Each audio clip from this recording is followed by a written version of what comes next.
अस्सलामुअलैकुम वरहमतुल्लाहि वबरकातुहू। बाप इतना वज़न कर दिया है ये सब।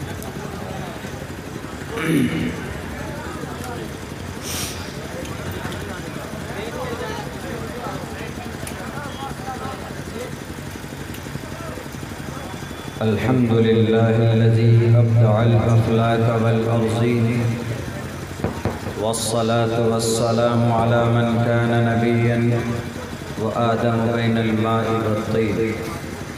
अम्मा बअदु फ़अऊज़ु बिल्लाहि मिनश शैतानिर रजीम। बिस्मिल्लाहिर रहमानिर रहीम।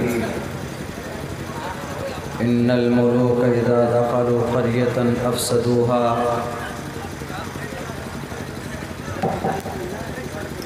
वक़ाल अल्लाहु तबारक व तआला फ़िल क़ुरआनिल मजीद कुन्तुम खैर उम्मतिन उख़रिजत लिन्नास तअमुरून बिल मारूफ़ व तनहौना अनिल मुनकर व तुअमिनून बिल्लाह। सदक़ल्लाहुल अज़ीम।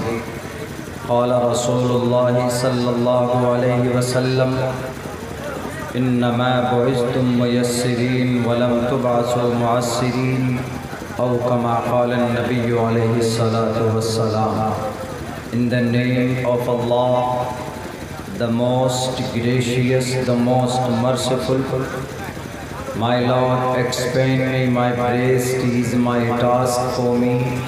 Remove the impediment from my speech so they may understand what I say.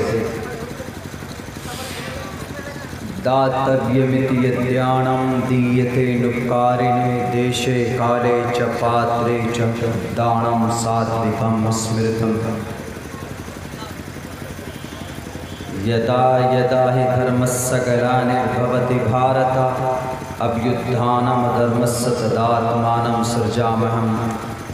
अष्टो गुणाः पुरुषं दीपयन्ति पर्या च कोलं च दं श्रुतं च प्राकर्मस्य बहुभाषिता च दानं यथाशक्ति कृतज्ञता च। राजा तु धर्मस्येतु स्यात् प्रजानां चोपकारकः। राज्यं धर्मेण यो भारतस्य राज्यानात् यज्ञ स्मृतः जा नरपति प्रजा दुःखदाता सो नरतुरत नरकमहो जाता। समगच्छादवं संवदत्वं समगो मनानसि जानताम्। ओम नमः भगवते वासुदेवाय विश्वेश्वरा आदि पुरुष अपरंपार अल्लेख पुरुषा नमः। सदर मोहतरम, स्टेज पर गिरामी क़द्र मुअज़्ज़ज़ उलमाए किराम और दूर दराज से तशरीफ़ लाए हमारे दीनी, ईमानी, मिली और समाजी भाइयों, और दिल्ली से तशरीफ़ लाए हमारे सनातनी धर्म गुरु भी इसी स्टेज पर है, उनका भी दिल से इस्तक़बाल है। साथियों, हम लोग मुसलमान हैं, मज़हब इस्लाम से हमारा ताल्लुक़ है और कुरान की रोशनी में इस्लाम दुनिया का सबसे पसंदीदा मज़हब और धर्म है अल्लाह की नज़र में, इसमें कोई शक नहीं है। एक जगह सवाल होगा कि मौलाना, हर मज़हब के लोग यही कहते हैं कि हमारा मज़हब, हमारा धर्म सबसे अच्छा है, चाहे वो क्रिश्चियन हो, चाहे वो जुडाइज़म हो, चाहे वो सनातन धर्म हो, चाहे वो जैन, बौद्ध, कन्फ्यूशनिज़म, आशूरियो, शनुटो, दुनिया में जितने भी कौम और मज़हब के लोग हैं, सबका यही कहना होता है कि हमारा मज़हब इस ज़मीन पर सबसे बेहतर और अच्छा है, और वो उसको मजबूत करने के लिए दलाइल भी पेश करते हैं अपने अपने शास्त्र और अपने अपने ग्रंथ और अपने अपने मज़हबी धार्मिक पुस्तक से। उनमें से हम भी यही कहते हैं कि हमारा मज़हब दुनिया का सबसे बेहतरीन मज़हब है। Islam is the best religion to the entire world. पूरी दुनिया का सबसे बेहतरीन मज़हब अगर कोई है तो मज़हब इस्लाम। दलील पेश करते हैं, हम कुरान से दलील पेश करते हैं, अहादीस से दलील पेश करते हैं और हम ये कहते हैं कि कुरान दुनिया का सबसे मुसद्दक़ कलाम है, अंतिम संविधान है, अल्लाह का आखिरी क़ानून है, आखिरी निज़ाम है, आखिरी डिसीज़न है और उसी कुरान पर हमारा अक़ीदा है। वही कुरान कहता है कि इस्लाम अल्लाह की नज़र में सबसे बेहतर और पसंदीदा मज़हब है। तो अब यहाँ समझने की बात, अक़ल के नज़रिए से हम कैसे मानेंगे कि इस्लाम सबसे बेहतर है। उधर से सनातनी धर्म गुरु आएंगे, वो कहेंगे कि सनातन सबसे अच्छा है। क्रिश्चियन आएगा, वो कहेगा कि बाइबल हम दलील में पेश किए, बाइबल सबसे अच्छा है। तो मैं ये कहता हूँ, आज नहीं पिछले 5 साल से हम ये बात कह रहे हैं कि जितने भी धर्म दुनिया में पाए जाते हैं, तकरीबन 350 मज़हब, बड़े मज़ाहिब पाए जाते हैं पूरी दुनिया में इस वक्त। उन 350 मज़ाहिब में से कुछ को ले लीजिए जिनको आप जानते हैं, हम जानते हैं। हर एक मज़हब की धर्म गुरु ने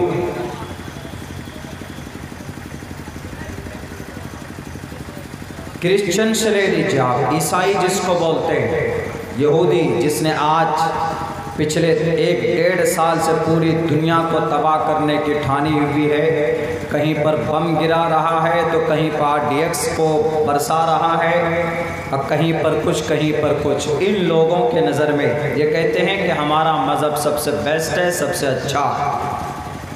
दलील भी पेश करते हैं।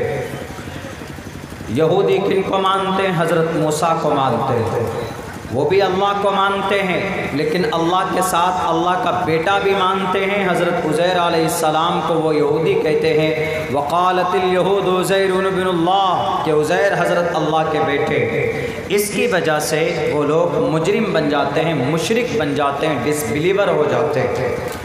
ईसाई भी, वो भी अल्लाह को मानते हैं, मगर ईसाई मज़हब ईसाइयत में, नसरानियत में भी कुछ गड़बड़ी है। 3 फ़िरक़े हैं जो खुदा को 3 हिस्सों में बांटते हैं। ईसा को, रूह को, हज़रत मरियम को, मैरी जिनको बोलते हैं, जीसस को, ये लोग अलग अलग कर देते हैं। कैथोलिक, ऑर्थोडॉक्स, सुल्तानिया फ़िरक़ा, वो भी खुदा को मानते हैं, लेकिन उनके अंदर तस्लीस के वो लोग कायल है, जिसकी वजह से कुरान के कॉन्सेप्ट के ख़िलाफ़ हो जाता है। वो भी रिजेक्टेबल, नॉट एक्सेप्टेबल। वो कहते ज़रूर हैं कि हमारा मज़हब सबसे बेस्ट है, वो अल्लाह को मानते, लेकिन बाइबल में कहीं नहीं लिखा है कि ईसाइयत दुनिया का सबसे बेस्ट मज़हब है। यहूदी अपनी ग्रंथ अहदे कदीम को मानते हैं, तौरात को मानते हैं, तो तौरात में कहीं नहीं लिखा है कि इस्लाम, उनका यहूदी Judaism is the best religion to the entire world. पूरी दुनिया में कहीं पर भी जुडाइज़म से बेहतर कोई और धर्म नहीं है, ये तौरात में कहीं नहीं लिखा, इंजील में नहीं लिखा। हज़रत ईसा पर जो इंजील उतारी गई उस पर नहीं लिखा है, तौरात में भी नहीं लिखा है। नीचे आ जाइए, हमारे ऋग्वेद, यजुर्वेद, सामवेद, अथर्ववेद में कहीं पर भी नहीं लिखा है, जहाँ तक मैं पढ़ा हूँ, कि Sanatan is the best religion to the entire world. इन चारों ऑथेंटिक शास्त्र में ऋग्वेद, यजुर्वेद, सामवेद, अथर्ववेद, उनमें से ऋग्वेद सबसे ऊपर है। जैसे हमारा मुसलमानों का अक़ीदा कुरान के ताल्लुक़ से है, ऐसे हमारे सनातनी भाइयों का अक़ीदा, उनका अक़ीदा अपने ईश्वरीय ग्रंथ के ताल्लुक़ से ऋग्वेद के बारे में, कि ऋग्वेद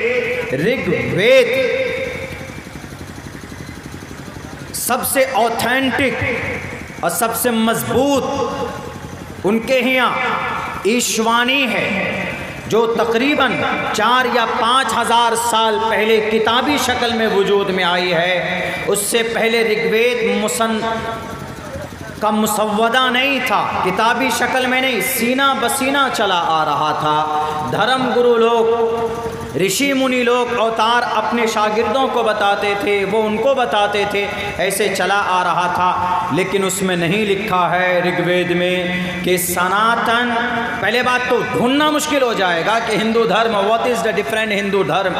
हिंदू धर्म जो हमारे भारत के अंदर हमारे बहुत सारे हिंदू भाई हैं, वो कहते हैं कि हमारा धर्म हिंदू है। हिंदू कोई धर्म नहीं। अगर अब्दुल्ला झूठ बोलता है तो दिल्ली से आए हुए हमारे गुरु जी हैं, ये मेरे भी गुरु हैं, इनसे पूछ लीजिए कि हिंदू कोई धर्म ऋग्वेद में नहीं, यजुर्वेद में नहीं, सामवेद में नहीं, अथर्ववेद में नहीं, यहाँ तक उपनिषद में नहीं, यहाँ तक पुराणों में नहीं, न भविष्य पुराण में, न कल के पुराण में, न मत्स्य पुराण में, न भागवत पुराण में, कहीं पर भी नहीं है कि हिंदू कोई धर्म है। सनातन का लफ्ज़ इस्तेमाल हुआ है, लेकिन सनातन का एग्जैक्ट तर्जमा अगर आप उर्दू में कीजिएगा, सनातन के 3 वर्ड मिलते हैं। सनातन का मतलब शाश्वत और स्वभावनीयत कर्म, शाश्वत आता है, और शाश्वत का मतलब आसमान से ज़मीन पर आना, और स्वभावनीयत का मतलब होता है हमेशा से चला आने वाला मजहब। लेकिन हिंदू धर्म नहीं मिलेगा।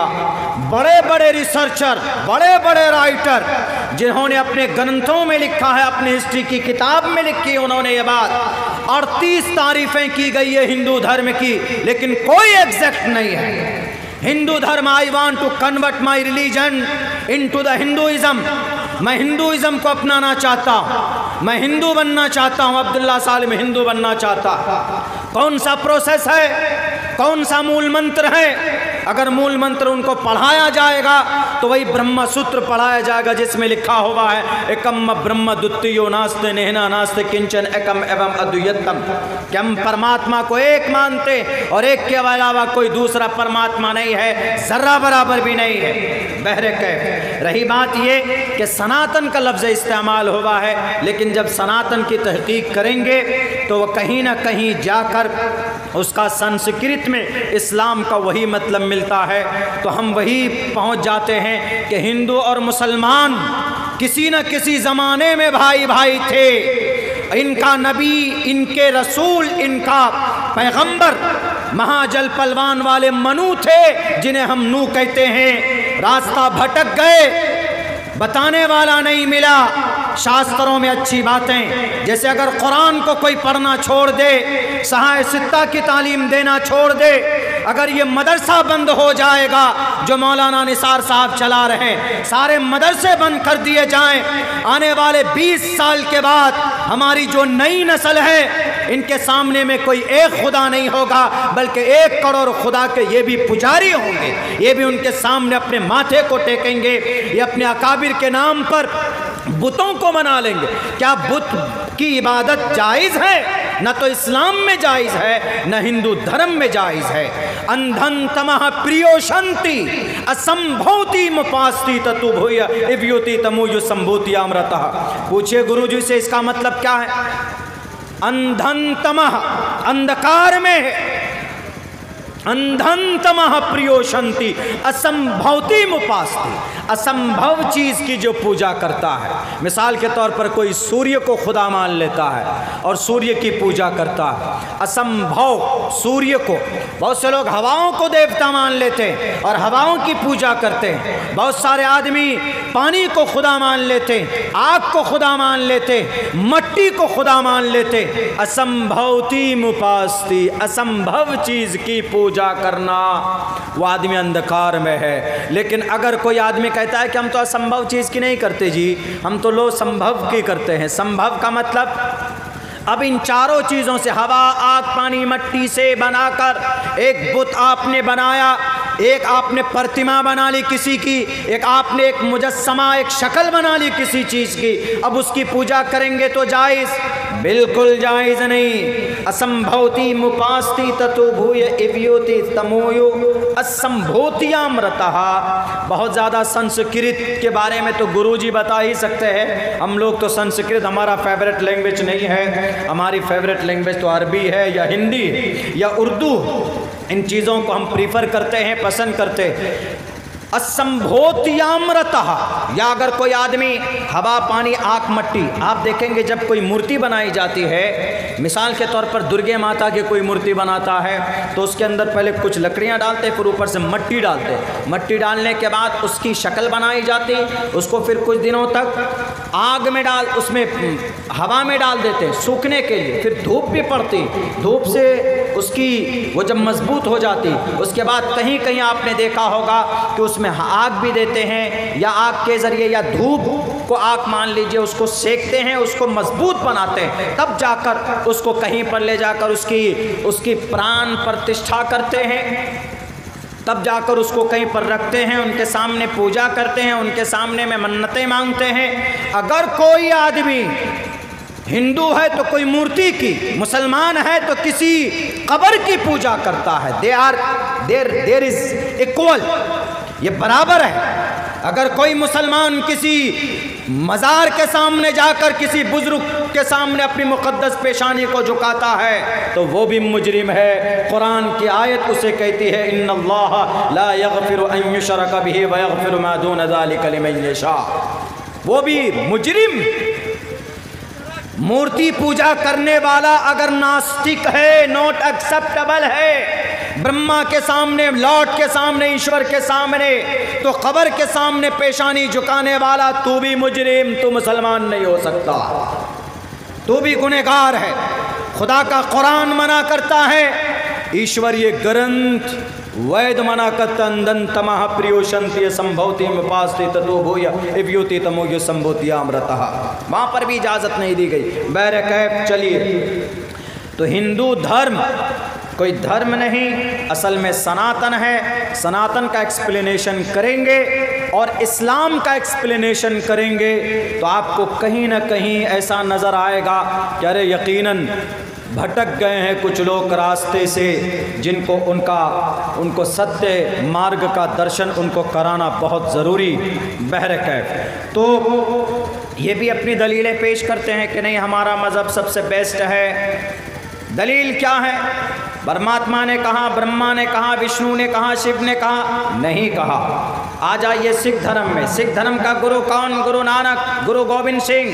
10 गुरु हैं। इनकी जो किताब, इन 10 गुरु को सिख मानते। सिख किसी अवतार को नहीं मानते, किसी ऋषि मुनि को नहीं मानते, सिर्फ एक ऐसी ज़ात को मानते हैं, परमात्मा को, जिसकी कोई बॉडी नहीं है।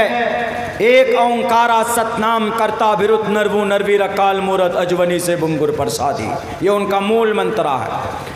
लेकिन सिख धर्म की तारीफ, सिख धर्म निकली कहाँ से? वेदों से, वैदिक धर्म से। गुरु नानक ने कहा कि अरे ये तो गलत है, वेद में कुछ और है, ये लोग कुछ करते कुछ और हैं। वहाँ पर कहा गया कि भाई अनेक ईश्वर देवी देवता की पूजा मत करो, मूर्ति पूजा मत करो, ये लोग मूर्ति पूजा करते। वहाँ कहा गया कि गुस्सा मत करो, ये लोग मॉब लिंचिंग में लोगों को मार देते। वहाँ कहा गया है कि अदावत मत करो पढ़े लिखे लोगों से, पढ़े लिखे लोगों को सर का ताज मानो। श्रीमद् भगवद गीता में है, बहुनाम जन्मनामन्ते ज्ञानवान माम परपद्यते वासुदेवा सर्वमिति समहात्मा सुदुर्लभा उदारा सर्व एवैते ज्ञानितात्मेव मय्यमतमास्थिता संयुक्तात्मा मामेवामुत्तमां गतिम।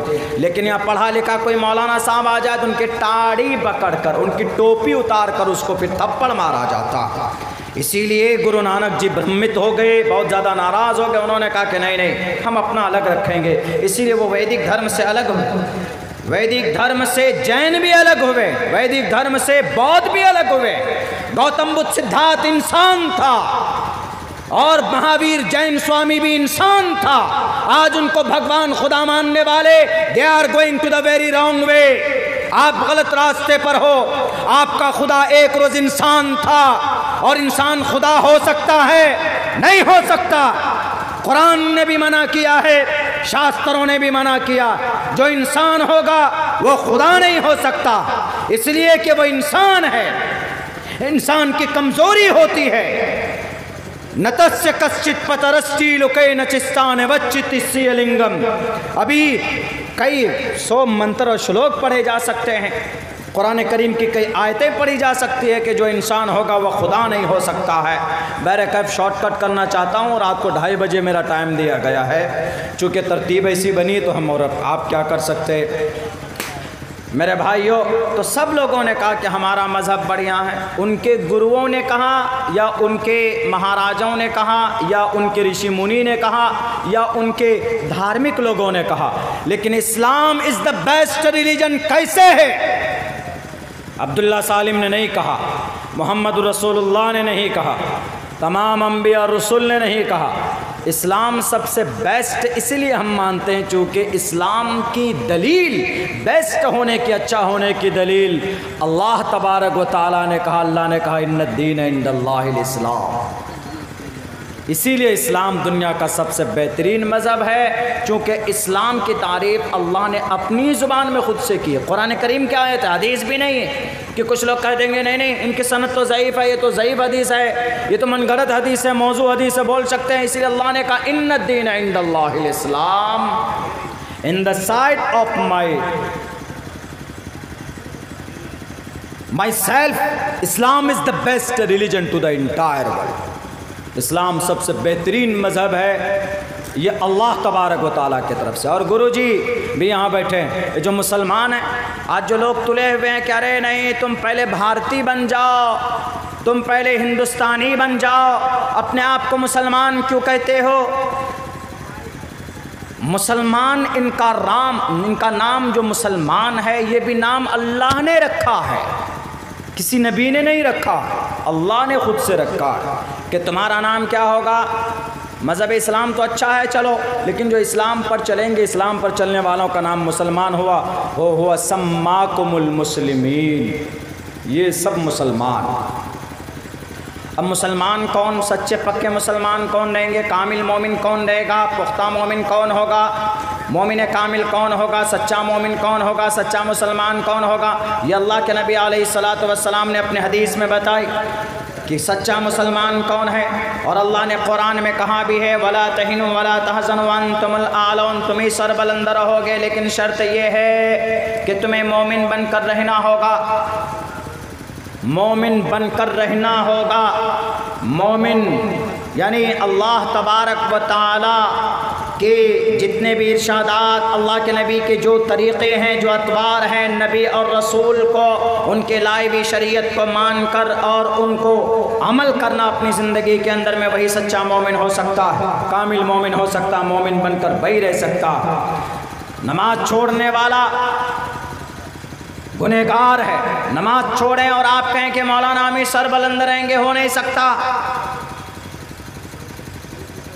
पूरी दुनिया आपको मिटाना चाहती है, पूरी दुनिया के लोग एक प्लेटफॉर्म पर हैं। ये जालिम बेवकूफ़ दुनिया का अंधा लंगड़ा और लूला सुपर पावर अपने आप को कहता है अमेरिका, वो तो सबसे बड़ा बेवकूफ़। गजा पट्टी में मार दिए गए 85,000 लोग, उनका खून नजर नहीं आया, और अभी तुम्हारे कुछ 100 बच्चे मरे तो तुम चीखते हो कि हमारे हॉस्पिटल को ध्वस्त कर दिया। गजा पट्टी में एक भी हॉस्पिटल बाकी नहीं है, गजा पट्टी की एक भी बिल्डिंग बाकी नहीं है। जब तुमने 60-65 हज़ार RDX बम पानी की तरह बरसाया तो वहाँ इंसान नहीं बसते हैं, लेकिन चूँकि वह कलमा पढ़ने वाले हैं। नहीं मालूम लोगों को कलमा पढ़ने वाले से इतनी क्यों दिक्कत है, क्या परेशानी। दुनिया का सबसे अमन परस्त कोई कौम है तो वह मुसलमान है। अल्लाह के नबी को 13 साल तक तकलीफ दी गई कि नहीं दी गई? कोई इंसान बताए कि 3 साल तक उसको बंद कर दिया गया और तब भी उन्होंने तलवार नहीं उठाई? कोई बता सकता है उनके नज़रों के सामने उनके दोस्तों के जिस्म के टुकड़े हुए, 80-80 साल बुरी औरत के जिस्म को फाड़ दिया गया, तब भी तलवार नहीं उठाई। उनके गर्दन के ऊपर में ओजड़ी डाली गई, तब भी इंतकाम नहीं लिया। उनके सहाबा को घसीटा गया, आंखें निकाल दी गई, तब भी उन्होंने आवाज़ बुलंद नहीं की, इंतकाम की आवाज़ बुलंद नहीं की। जब ताकत आई 10 साल के बाद, ऐसी ताकत कि 10 लाख एक तरफ और 10,000 एक तरफ, 313 थे। जंगे बद्र के मैदान में उधर 1,000 के नाक में नकेल डाल दिया था, वही सहाबा, वही लोग।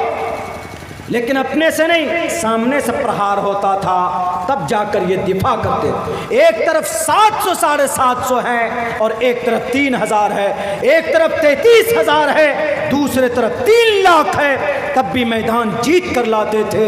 ऐसी फौज और ऐसी ताकत इस खून के अंदर है। ये सिर्फ अल्लाह से डरने वाली कौम है, मगर उसके बावजूद इन्होंने कभी भी जुल्म का रास्ता नहीं अपनाया।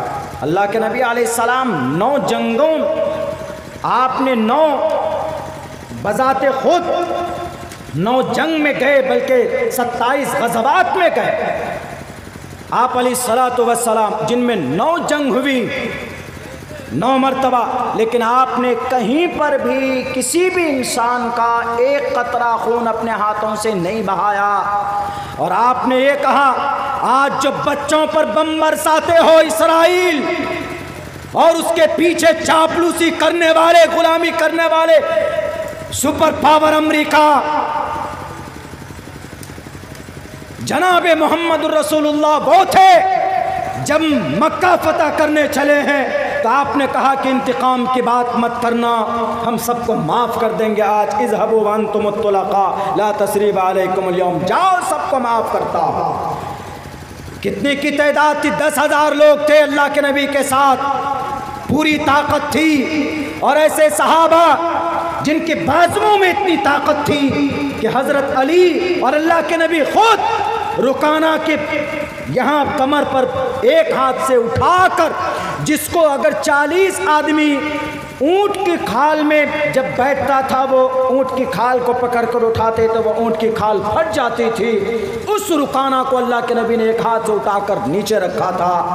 आपको इतनी ताकत थी, तब भी जनाब मोहम्मद रसूलुल्लाह सल्लल्लाहु अलैहि वसल्लम ने किसी बच्चे का, कोई बताए, इंसाइक्लोपीडिया वालों ढूंढ कर देखो नहीं बता पाओगे, और तारीख़ इब्न खुल्दून उठा कर देखो नहीं बता पाओगे, तारीख़ फरिश्ता देखो नहीं बता पाओगे कि मोहम्मद रसूलुल्लाह ने किसी भी मासूम आदमी का या किसी बच्चे का या किसी औरत को एक थप्पड़ मारा हो। कोई माए का लाल नहीं बता सकता। अल्लाह के नबी अलैहिस्सलाम ने कहा कि जाओ सबको माफ़ करता हूँ, जाओ जिसने मेरे ऊपर जुल्म किया मैं सबको माफ़ करता हूँ। इसलिए आप अलैहिस्सलाम की इस सिफत को गालिबन कुरान के अंदर कहा गया, अष्टो गुनाह पुरुषम दीपयंती प्रज्ञा चकोलम चदम शुरुतन च पराक्रमश्च बहु भाषिता च दानम यथा शक्ति कृतज्ञता च। ताकत होने के बावजूद उन्होंने अपनी जानी दुश्मन को माफ़ किया। आप अलैहिस्सलाम के चचा सैयदुश्शुहदा अल हम्जा जिस्म के टुकड़े किए, सीना फाड़ कर अतड़ियाँ निकाली गई, आपके उंगलियों के पोरवे काटे गए, नाक काट दी गई, आपके कान काट दिए गए, कलेजे को निकाला गया, आपके दिल को निकाला गया, गले का हार बनाया गया। उसके बावजूद ऐसा करने वाला कौन?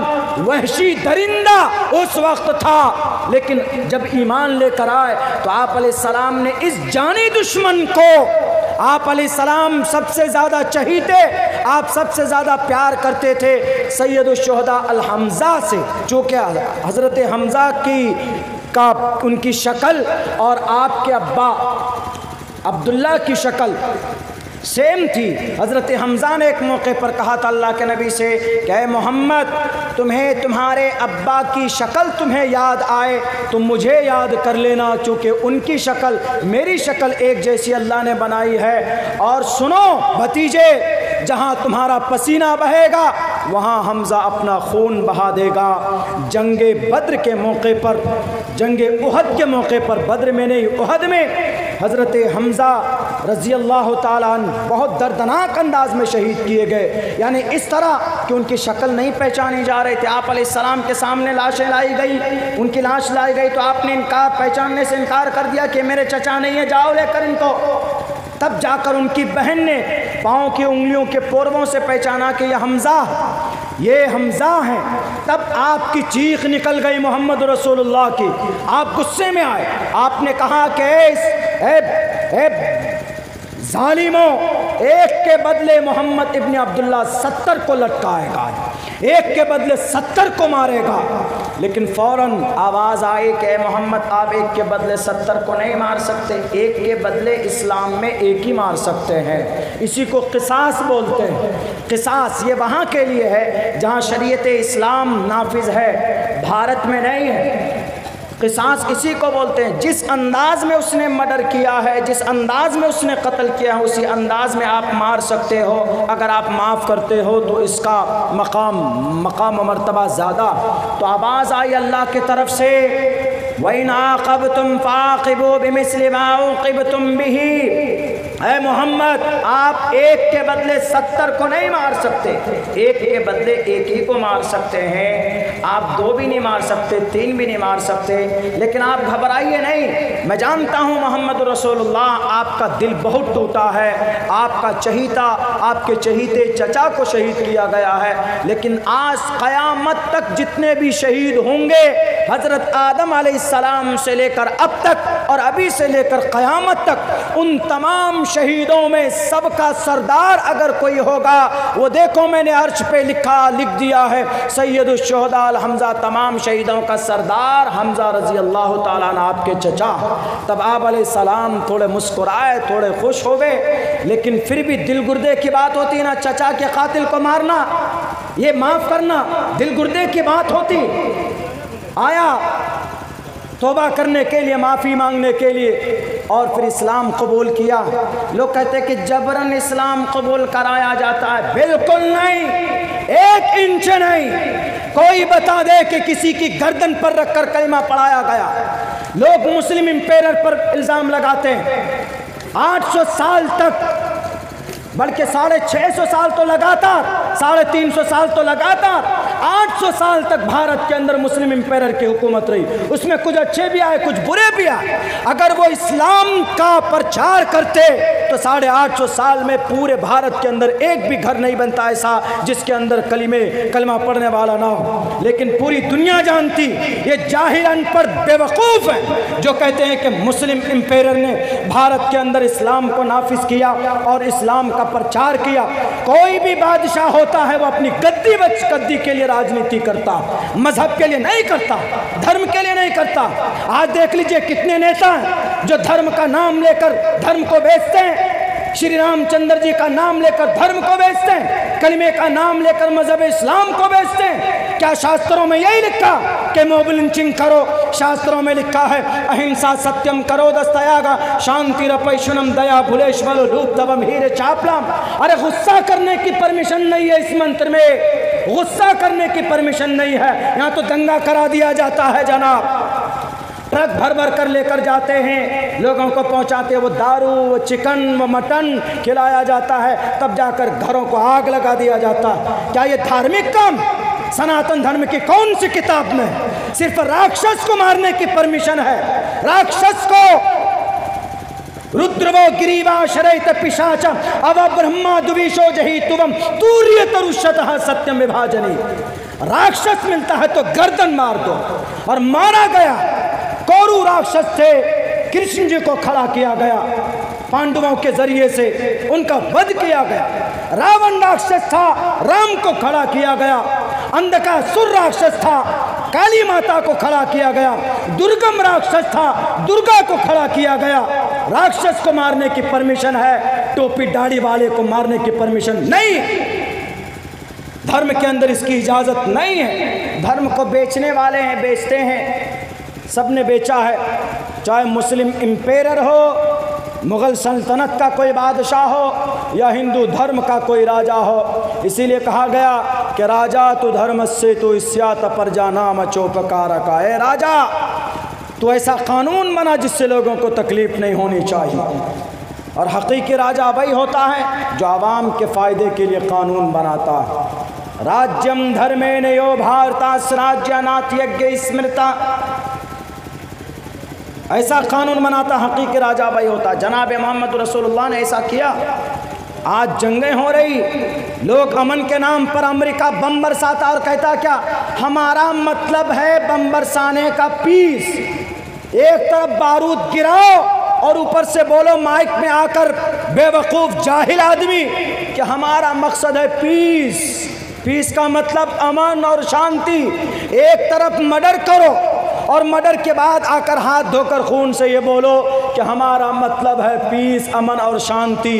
दुनिया को बेवकूफ़ बनाते हो। अल्लाह के नबी अलैहिस्सलाम चाहते थे पीस, अमन और शांति। आए 10,000 लश्कर लेकर मक्का में, आप अलैहिस्सलाम ने कहा कि मैं माफ़ करता हूँ, इसको पीस बोलते हैं, इसको अमन और शांति बोलते हैं। आज तो बच्चों को मार दिया जाता है जनाब। इस्लाम को लोग बदनाम करते हैं, हालांकि इस्लाम में जो जंग के जो क़वानीन है वो दुनिया में शायद किसी मज़हब के पास ना हो। अल्लाह के नबी अलैहिस्सलातु वस्सलाम ने कहा भी एक मौके पर कि अगर जंग की नौबत आ जाए, पहली बात तो जंग की इच्छा से आप अलैहिस्सलाम ने मना किया कि जंग की ख्वाहिश मत करो, बहुत ख़राब चीज़ है। लास्ट दहलीज में, अंतिम पायदान में जब नई मामला हल हो रहा है, तुम्हारे सर पर आ गया है, राक्षस आ चुका है अब तुम्हारे सर पर, अब तुमको सर उठाना होगा, हाथ को हिलाना होगा, तब करो। हाँ, तब फिर करो तो भागो मत। पहले बात तो जंग की इच्छा मत करो, अल्लाह के नबी ने कहा, उसकी तमन्ना मत करो, ख़राब है। लेकिन अगर वह आ जाए, कोई राक्षस आ जाए, तो उसके बाद फिर सामने उसका मुकाबला करो, डट कर भागो मत। लेकिन सुनो, उसी से जंग करना जिसके हाथ में तलवार हो, यानी जो लड़ने वाला है। अगर सामने में कोई औरत आ जाए तो उसको छूना तक भी नहीं, कोई बच्चा आ जाए तो उसको टच भी मत करना, कोई बूढ़ा आ जाए तो उसको भी जुल्म का शिकार मत बनाना। अगर कहीं पर कोई खेत खलियान आ जाए, ये मोहम्मद रसूलुल्लाह के आदेश हैं, जंग के क़वानीन हैं, इस पर अमल होता नहीं होता, बम बरसा दिया जाता। एक स्कूल में बम बरसाया गया, 1300 बच्चे बैक वक्त शहीद हुए गज़ा पट्टी में। आज वहाँ के बच्चे भूख से बिलक रहे, वहाँ खाने के लिए कोई चीज़ नहीं। पूरी दुनिया के अंदर सबसे बड़ा नरसंहार अगर कहीं हुआ है, जिसको जेनोसाइड बोलते हैं, वो सरजमीन गज़ा पट्टी में हुआ। और आज ईरान भारी पड़ रहा है, इसराइल। तो अपने अब्बा अमेरिका को याद करते हो, क्या जाओ अब्बा जी बचाओ। अरे जंग बंद करते, पिछले 2 साल से तुम जंग कर रहे हो, तुम मिटाना चाहते हो गज़ा पट्टी को, गज़ा पट्टी नहीं मिट रहा है तो समझ जाओ अल्लाह की मदद है आसमान से ज़मीन पर। कौन सा तोप तुमने इस्तेमाल नहीं किया, तुमने आयरन डोम इस्तेमाल किया, बच्चों को नहीं बख्शा। कम से कम 25-26 हज़ार बच्चे हैं सिर्फ, जिसकी उम्र 1 से 2 साल। हार्वर्ड यूनिवर्सिटी ने फहरिस्त जारी की, उसकी 25 से 26 हज़ार बच्चे। अल्लाह के नबी ने कहा कि बच्चा सामने आ जाए उसको टच मत करना, हाथ मत लगाना। कोई औरत सामने आ जाए, वहाँ तो गज़ा पट्टी की औरतों की इज्जतें लूटी गई उन जालिमों के ज़रिए से। मेरे भाइयों, इस्लाम इसीलिए बेस्ट है चूँकि इस्लाम का हर एक निज़ाम सिस्टम से है, मानवता की रियायत करते हुए, मानव जाति की कल्याण सोचती है कौन? इस्लामिक शरीयत। लेकिन यह है कि आज हर तरफ से लोग इसी को बदनाम करते हैं, इसी को बदनाम करते हैं। अरे ये जिहादी, वो जिहादी, फला जिहादी। 9/11 के बाद से मुसलमानों को टेररिस्ट कहा गया। आंख बंद करके कहीं पर टोपी दाढ़ी वाला देखो तो ये टेररिस्ट है, ये टेररिस्ट है, ये आतंकवाद है, ये उग्रवाद है। आप सड़कों पर निकल जाए तो आतंकवाद है। अभी 29 जून को पटना के अंदर में दस्तूर बचाओ वक्फ बचाओ एक कॉन्फ्रेंस है, वहाँ पर भी कुछ तंत्र यंत्र लगेंगे, कुछ ताकत बातिल ताकत फस्ताई ताकत लगेगी।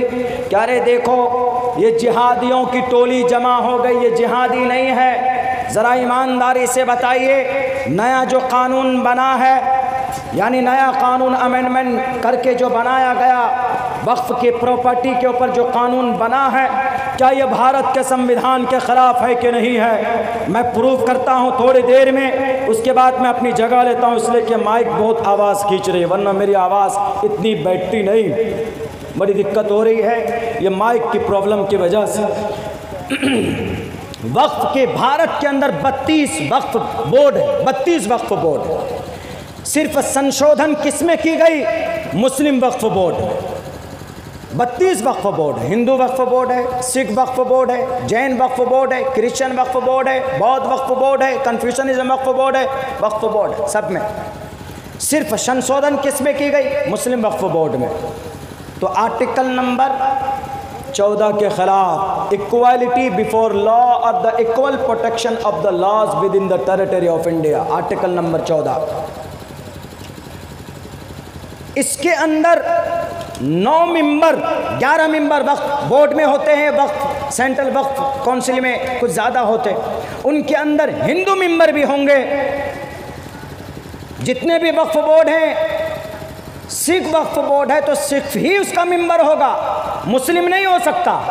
तो हिंदू वक्फ बोर्ड है तो हिंदू ही उसका मेंबर होगा, मुस्लिम नहीं हो सकता। जब उसके अंदर संशोधन नहीं तो आप इसके अंदर क्यों संशोधन कर रहे हैं? आपने क्यों लाया कि इसमें गैर मोमिन भी वे मेंबर होगा? इस पर तो सुप्रीम कोर्ट ने अभी स्टे भी लगाया है इस शिक के ऊपर। तो ये आर्टिकल नंबर 15 के भी खिलाफ है, जिसके अंदर कहा गया prohibition of discrimination on grounds of religion, धर्म के आधार पर कानून बनाना अपराध है। इसीलिए हम लोग चीख कर कहते हैं वजीर दाखिला साहब भारत के संविधान को ज़्यादा पढ़ते तब जाकर कोई कानून बनाते। ये खुला वायलेशन ये 2 आर्टिकल का 14 और 15। इसीलिए जो हमारे उलमा हमारे मिल्ली जमात जो सड़कों पर है, ये इनको सिर्फ आपत्ति इस बात पे नहीं है कि हमारे वक्फ बोर्ड में क्यों संशोधन किया गया। आप करते, अगर कोई कमी थी तो ज़रूर कीजिए, हम आपके साथ हैं। लेकिन आप इसके अंदर रेसलिज्म दिखा रहे हो, असबियत दिखा रहे हो, भेदभाव दिखा रहे हो। आप कहते कि जितने भी 32 औकाफ के बोर्ड हैं, वक्फ बोर्ड हैं, उन 32 के अंदर ये चीज़ लागू होगी जो लाने जा रहे हैं हम, तो किसी को कोई आपत्ति नहीं होगी। क्यों? आपने देखा कि इनके पास जो बची खुची मस्जिदें हैं, मदरसे की ज़मीनें हैं, कब्रिस्तान की ज़मीन पड़ी हुई है, उनके ऊपर आपकी नापाक निगाहें हैं। शिरडी के अंदर मैं गया हूँ महाराष्ट्र में, कई 100 एकड़ ज़मीन पर वहाँ पर एक भव्य उनका साईं बाबा का मंदिर बनाया गया। हमने पूछा कि इसमें कौन सी बड़ी बात है? उनके भी भक्त हैं, उनके भी लोग अनुयायी हैं। उन्होंने कहा कि मौलाना मसला वो नहीं है, मसला ये है कि जितनी भी ज़मीन है ये ज़मीन वक्फ बोर्ड की थी और वक्फ बोर्ड की ज़मीन को बेचकर उस पर ये काम हुआ।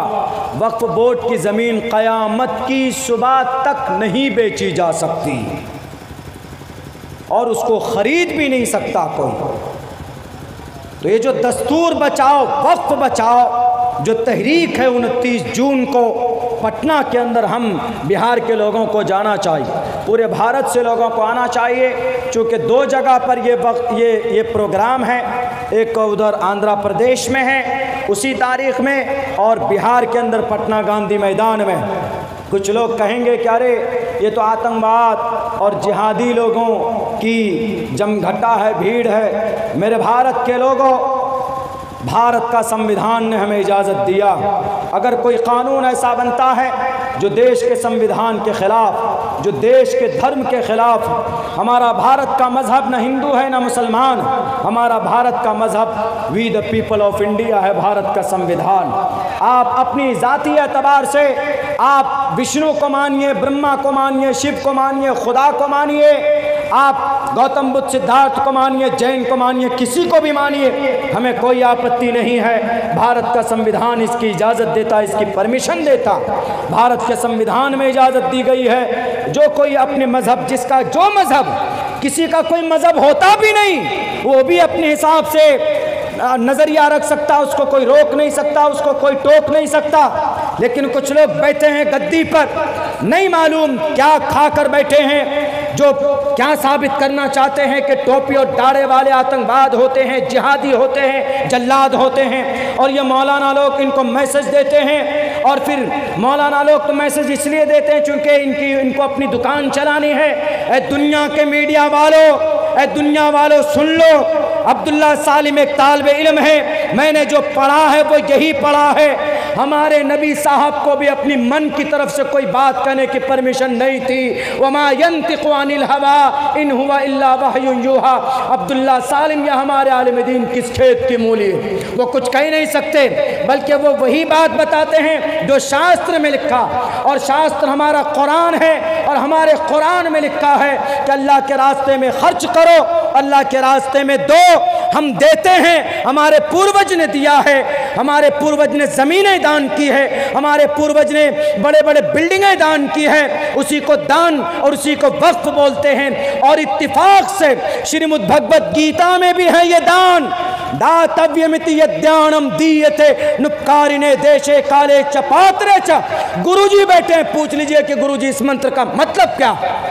श्रीमद् भगवत गीता अध्याय 17 मंत्र नंबर 20 है। अब्दुल्ला झूठ बोलता है तो गुरुजी के पास शायद गीता भी होगी, उनसे कहिए कि अभी पढ़कर बताएंगे कि इसके अंदर में लिखा है कि नहीं लिखा। दातव्यमिति यद्यानम, अगर कोई ज़रूरतमंद है उसकी ज़रूरत पूरी करना दान है। अगर समाज में कोई गरीब बच्ची है उसकी शादी कराना दान है। अगर समाज में कोई गरीब आदमी है तो उसके सर पर छत देना, या कोई यतीम मिस्कीन बच्चा है उसके सर पर दस्ते शफ़क़त रखना, ये दान है। और दान का बहुत बड़ा महत्व हुआ करता। इसी दान को कुरान ने कहा, इसी दान को शरीयत ने कहा वक्फ, अल्लाह के रास्ते में वक्फ कर देना। हमारा कोई भी मसला, हमारा कोई भी काम कुरान और शरीयत के बग़ैर नहीं होता। अगर होता है तो हमारे उलमा सबसे पहले उसमें फ़तवा देते हैं कि दिस इज़ इल्लीगल, ये शिरक है, ये बिदअत, तो उसको चलने नहीं देते। उलमा अपनी तरफ से कुछ नहीं कहते, बल्कि मज़हब इस्लाम की ये ख़ासियत है। आज जो मज़हब इस्लाम का हर पैगाम सही सालिम दुरुस्त अभी तक है, उसकी वजह यह है कि हमारे उलमा ज़िंदा हैं अल्हम्दुलिल्लाह। हमारे उलमा पढ़ते हैं एक एक मसले को, लोगों के सामने पेश करते हैं, जो दुनिया के किसी भी धर्म के अंदर ये चीज़ नहीं पाई जाती। उनके धर्म के लोग तो बदल देते। ईसाई धर्म में, यहूदी धर्म में यही हुआ। कोई मसला ऐसा सामने आ गया कि जो तौरात में नहीं, बाइबल में नहीं, तो क्या करते थे वो लोग, तौरात बाइबल में नहीं है, अपनी तरफ से उस मसले का हल निकाल कर तौरात बाइबल में ऐड कर देते थे उसमें। इसी वजह से इतनी बड़ी तब्दीली आई, खुराफात पैदा हुआ। वरना यहूदी कौन, हज़रत मूसा को मानने वाले, हज़रत मूसा पर हमारा भी यकीन और आस्था। ईसाई कौन, हज़रत ईसा को मानने वाले, हज़रत ईसा को हम लोग भी मानते हैं। सबसे अल्लाह के नबी से पहले वही थे। दीन ईसवी हज़रत ईसा अलैहिस्सलाम को हम भी मानते, मरियम अलैहिस्सलाम को हम भी मानते। उनके ऊपर तो एक पूरी सूरत नाजिल हुई, सूरह मरियम 16वें पारे के अंदर। मज़हब इस्लाम का कोई भी ऑर्डर और कोई भी हुक्म, चाहे जंग से हो, चाहे दान से हो, चाहे इबादत से हो, चाहे मामलात के ताल्लुक़ से हो, कोई भी हुक्म और कोई भी फरमान कुरान और शरीयत के हुक्म के बग़ैर, उसके फ़ैसले के बग़ैर मुसलमान उस पर अमल नहीं करता। अगर कोई करता भी है उस पर अमल, तो फिर उसके ख़िलाफ़ अगर अमल करता है तो फिर वो गलत करता है, जिसकी इस्लाह के लिए हमारे उलमा आते हैं। अगर पूरी दुनिया के धार्मिक लोग ईमानदारी के साथ अगर अपने मज़हब का पैगाम लेकर आते लोगों के बीच में, तो लोग इतने खुराफात में नहीं बटते और खुराफात में नहीं पड़ते। जैसे आज धर्म का नाम ले लेकर दंगे फसादात किए जाते हैं, धर्म का नाम लेकर लोगों को मारा पीटा जाता है। ये गलतफहमी इसी वजह से पैदा हुई कि धर्म का सही ज्ञान उनको नहीं। पंडित दयानंद सरस्वती जी का एक जुमला है जो पंडित दयानंद सत्यार्थ प्रकाश किताब में उन्होंने लिखी कि जिसके माँ बाप धार्मिक हो वो बच्चा बड़ा खुशनसीब होता है। मातृमान पितृमान चार्यावान पुरुषो वैदा। पहली बात तो इंसान को महान बनाने के लिए माँ बाप ही की मेहनत होती है। इस मंत्र में ये कहा गया मातृमान माँ, पितृमान पिता, चार्यावान फिर उस्ताद, पुरुषो वैदा, तब एक पुरुष महान पुरुष बनता। धार्मिकी ये ससा मास्म गमह, जिसके माँ बाप धार्मिक हो वो बच्चा बड़ा खुशनसीब होता है, चूँकि धर्म का सही नॉलेज उसको अपनी माँ के गोद में ही मिल जाती है। बहुत बहुत शुक्रिया। हज़रत वाला तशरीफ़ ला चुके हैं, मेरी आवाज़ भी इस माइक के अंदर ज़्यादा नहीं निकल पा रही। बात 1 घंटे की हो कि बात 1 दिन की हो, अगर अमल हो अपनी ज़िंदगी में तो इंशाअल्लाह तबारक व तआला 1 मिनट की भी बात काफ़ी होती। अल्लाह से दुआ करता हूँ, अल्लाह कहने सुनने से ज़्यादा हम तमाम मुसलमानों को उस पर अमल की तौफ़ीक़ अता फ़रमाए। बहुत बहुत शुक्रिया। जज़ाकल्लाह। अस्सलामु अलैकुम व रहमतुल्लाहि व बरकातुहू। जलसा में प्रोजेक्टर या लाइव टेलीकास्ट फेसबुक, इंस्टाग्राम या ट्विटर या यूट्यूब पर प्रोग्राम को लाइव टेलीकास्ट करना चाहते हैं या जलसे में प्रोजेक्टर लगाना चाहते हैं तो आप दिए गए नंबरों पर राब्ता करें। आप ये प्रोग्राम आपका सुरक्षित जो है लाइव टेलीकास्ट हो।